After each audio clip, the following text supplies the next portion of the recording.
پہلے تو میں نے مسلمانوں کے اخلاق سنے تھے، اب تو میں نے دیکھ بھی لیے. پر یہ بتا جب 12,000 آیا تھا جان کیوں نہیں چھڑائی؟ تو حضرت چارہ کاٹتے کاٹتے رو پڑے، فرمانے لگے تو نہیں نہ جانتا یہ بیٹیاں سانجی ہوتی ہیں، پتہ نہیں نا. میرے رسول پاک نے تو حاتم تائی کی بیٹی کے سر پہ کپڑا رکھ کے کہا تھا بیٹیاں برابر ہوتی ہیں. تو یہ نہیں پتا جب اس کی 6 بیٹیوں کی شادی ہوئی ہے میرے اندر روحانیت کتنی بڑی ہے. فرمایا پھر 12,000 آیا ہے تو 2-4 بچیاں پھر گئی ہیں، تجھے نہیں پتا میں اندر سے راضی کتنا ہوں، میں تیری نوکری کرتا رہوں گا، پتہ نہیں اللہ کتنی بیٹیوں کو بیاہ دے گا. اتنا رویا وہ عیسائی کے پیروں میں بیٹھ گیا، کہنے لگا بابا میں نے تیری مخالفت کی ہے پر تیرے قریب آ کے پتہ چلا ہے کہ تو بہت اونچے اخلاق کا مالک ہے، اور اگر تیرا یہ مقام ہے تو تجھے اخلاق سکھانے والے محمد عربی کی شان کتنی ہوگی.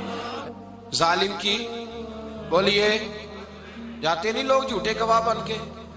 وکیل صاحب کو نہیں پتا ہوتا کہ یہ بندہ مجرم ہے جو میرے پاس آیا؟ کیا مجرموں کے وکیل نہیں ہوتے؟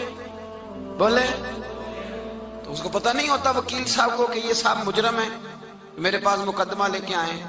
اور اگر بے ادبی نہ ہو جائے تو میرا خیال ہے قاضی عدالت کو بھی پتا ہوتا ہے کہ مجرم کون ہے اور مظلوم. میرے نبی پاک صلی اللہ علیہ وسلم نے اس قدر زیادہ سختی فرمائی اس مسئلے میں. فرمایا جس کو پتا تھا کہ فلاں آدمی ظالم ہے، ظلم کر رہا، پھر وہ ظالم کا گواہ بنا یا اس نے ظالم کی مدد کی، کتنی کی؟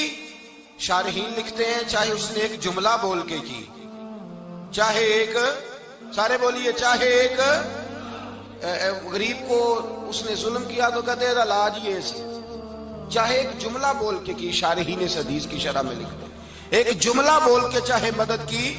جس بندے نے کسی ظالم کی مدد کی کسی مقدمے میں یا کسی صورت میں اور اسے پتا تھا یہ ظالم ہے، میرے نبی پاک صلی اللہ تعالی علیہ وسلم فرماتے ہیں اگر اس نے مدد کی، ابھی ظالم کی بات نہیں ہو رہی، ظالم کے مددگار کی بات ہو رہی، اگر کسی نے ظالم کی مدد کی تو حضور فرماتے ہیں خدا بھی اس سے بری ذمہ ہے، رسول بھی اس سے بری ذمہ ہے. سنبھال کے رکھے اپنی نمازیں، قربانیاں، حج، زکوٰۃ سنبھال کے رکھے. اگر ظالموں کا مددگار ہے، الیکشن آ لینے دے، آپ کو نظر آ جائے گا کون کون ظالموں کا مددگار ہے، نظر آ جائے گا. اپنی جیب سے لوگ پیسے دے کے ظالموں کی مدد کریں گے، ان کے فلیکس چھپوائیں گے، بورڈ لگوائیں گے، جیبوں سے پیسے دے کے. ہم نے خود آگ لگائی ہے چمن میں اپنے، بے سبب گردشی ایام کو الزام نہ دو، ہم نے خود نور کا ظلمت سے کیا ہے سودا، کر کے توہین سحر شام کو الزام نہ دو. ظالموں کے مددگار میدان میں آ گئے، یہ چھوٹا لفظ نہیں. میرے حبیب پاک صلی اللہ علیہ وسلم نے فرمایا جو ظالم کا مددگار ہے سن لے جو سجن کے ساتھ کچہری جاتا ہے، وہ یاد رکھے جو دوست کا گواہ بنتا ہے، وہ یاد رکھے جو کہتا ہے میں مانگی گیا تھا، مجھے بلایا گیا تھا قبضہ چھڑانے کے لیے کسی غریب بیوہ کی جائیداد پہ. وہ سن لے تو مدد کر کے نہیں آیا، تو خدا کے ذمے سے نکل گیا ہے. رسول پاک نے فرمایا تیرا میرا تعلق ختم ہو گیا، تو ظالم کا مددگار ہو گیا. پھر تو کہتا میں بے چین ہوں، میں بے قرار ہوں، میں آزمائش کا شکار ہوں. پلٹ کے دیکھ تو صحیح تیرا گناہ کتنا بڑا ہے. میرے نبی پاک صلی اللہ علیہ وسلم کا ایک اور فرمان سن لیں، ابن ماجہ ابو داؤد میں موجود ہے. اس حدیث کو آپ نے یاد کر لینا ہے. کر لیں گے انشاءاللہ؟ سارے کہیے انشاءاللہ کر لیں گے یاد. حضور صلی اللہ علیہ وسلم نے فرمایا اگر تو ظالم کی مدد کرے گا نا، یہ لفظ دل کی تختی پہ لکھ لینا، یہ مکافات عمل ہے، مکافات عمل دنیا، ادھر کرو گے تو ادھر بھرو گے. فرمایا اگر تو کسی ظالم کی مدد کرے گا، سن لے حضور کا فرمان ہے، اگر تو ابن ماجہ ابو داؤد صحاح میں موجود ہے، فرمایا اگر تو کسی ظالم کی مدد کرے گا تو رب تعالیٰ مرنے سے پہلے تیرے اوپر بھی ظالم کو مسلط کر دے گا. تیرے اوپر بھی ایک دفعہ ظلم ضرور ہوگا اگر تو ظالم کی، وہ کسی صورت میں بھی ہو سکتا ہے، کسی صورت میں بھی تیرا بیٹا ہی اٹھ کے ظلم کر دے گا، تو الجھ جائے گا، کسی نہ کسی جگہ تیرے لیے تباہی کا سامان ہوگا، تیرے اوپر ظلم ہوگا، اس لیے کہ تو ظالموں کا مددگار ہے.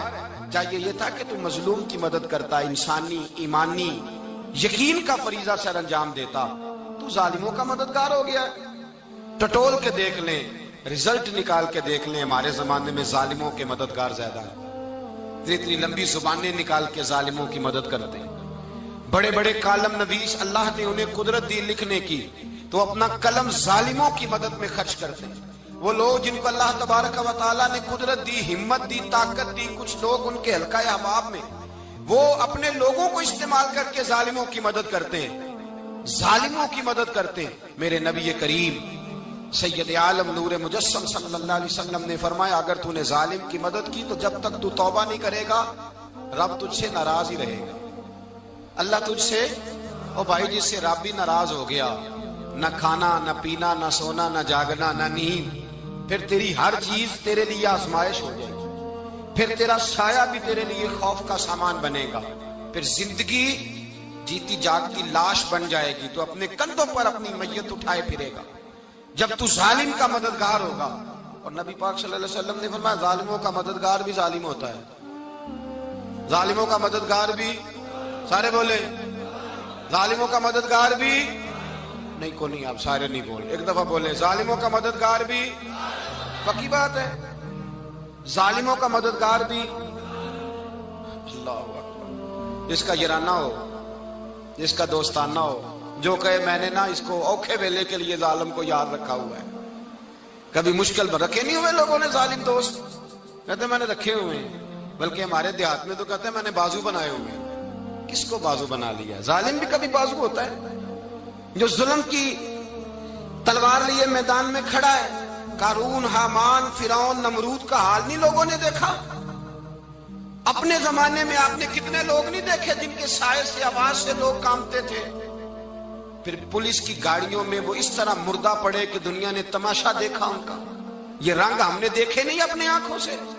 فرمایا ظالم کا مددگار بھی، جو کار میں بٹھا کے لے کے گیا وہ بھی ظالم، جس نے چائے پلائی وہ بھی، جس شخص نے کھانا کھلایا وہ بھی، جو کچہری تک ساتھ گیا وہ بھی، جس نے فلیکس کے نیچے، بڑے شرابی کے نیچے چھوٹی اپنی فوٹو لگائی وہ بھی، جو ووٹ کی پرچی ڈالنے گیا وہ بھی۔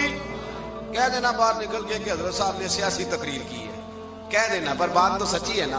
خو کرے ہم تو سے تھوڑا سا گلا بھی سن لے، خو کرے ہم تو سے تھوڑا سا بھی گلا۔ امام مالک کے پاس ایک بندہ آیا، اس نے کہا حضور میں درزی ہوں، ایک ظالم بادشاہ مجھ سے کپڑے سلواتا ہے، میں تو ظالموں کا مددگار نہیں نا۔